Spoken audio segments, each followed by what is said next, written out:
आपको बताया, ये आपका कंडेंसर कॉइल है। तो ये कंडेंसर कॉइल से आप देखेंगे कि यहाँ से जो ये डिस्चार्ज लाइन जा रहा है, ये कंप्रेसर है, कंप्रेसर से जो डिस्चार्ज लाइन जा रहा है ये आपका कहाँ जा रहा है, कंडेंसर कॉइल में। तो यदि आप चाहें तो यहाँ पे आप देखेंगे, यहाँ पे ज्वाइंट है, यहाँ से भी आप इस ज्वाइंट को हटा के इसको फ्लशिंग कर सकते हैं। तो यहाँ से जो फ्लशिंग करेंगे आप देखेंगे कि आपका जो फ्लशिंग होगा वो आपका यहाँ से हम गैस चढ़ाएंगे, यहाँ से आप एयर को देंगे। एयर आप कंप्रेसर से भी दे सकते हैं, सर्विस कंप्रेसर पंप से, और या फिर नाइट्रोजन से भी आप दे सकते हैं, नाइट्रोजन सिलेंडर से या नाइट्रोजन गैस से भी आप फ्लशिंग कर सकते हैं। तो यहाँ से जो प्रेशर जाएगा ये आप देखेंगे यहाँ से ये एवापोरेटर कॉइल में जाता है, एवापोरेटर कॉइल से दूसरी पाइप के सहारे ये आपका इसके सहारे यहाँ पे आपका ये कंडेंसर कॉइल में आएगा। कंडेंसर कॉइल से ठीक आपका कैपिलरी ट्यूब ये होते हुए फिल्टर होते हुए फिर ये पीछे से आपका यहाँ से गैस निकलेगा। हमें ये एलपीजी कैन, ये टॉर्च,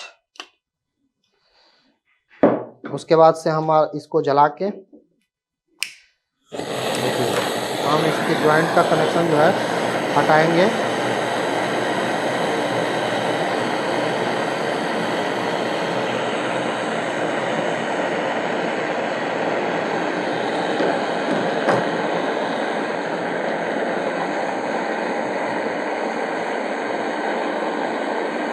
यहाँ से इसके ज्वाइंट को हम हटाएंगे गरम करके।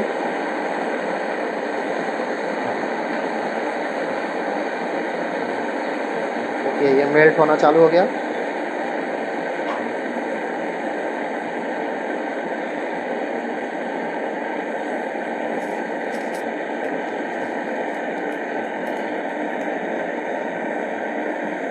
देखिए हमारा मेल्ट हो गया है